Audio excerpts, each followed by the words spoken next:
the adverse consequences of technology advances, as seen by the survey respondents in this year's risk report, people are really, saying it's a top 10 risk over the next 5 to 10 years. And the growing frequency and severity of attacks, cyber attacks, may have significant implications for businesses and economies, including higher costs, supply chain, and critical infrastructure disruption. So, there has to be a greater emphasis on data sovereignty for individuals and countries.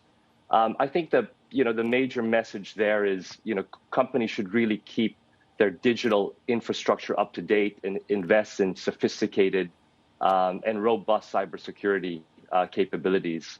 And in addition to these capabilities and solutions, companies could look to reduce human error by locking up data, moving to less transparent systems, and isolating human capital from digital interfaces.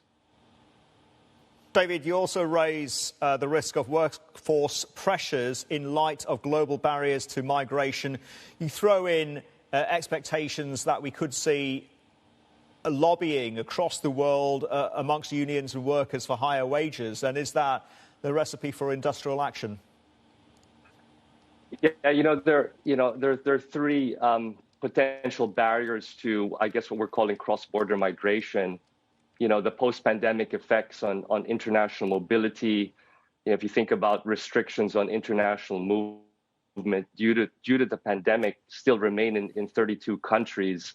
We're also seeing, future employment trends.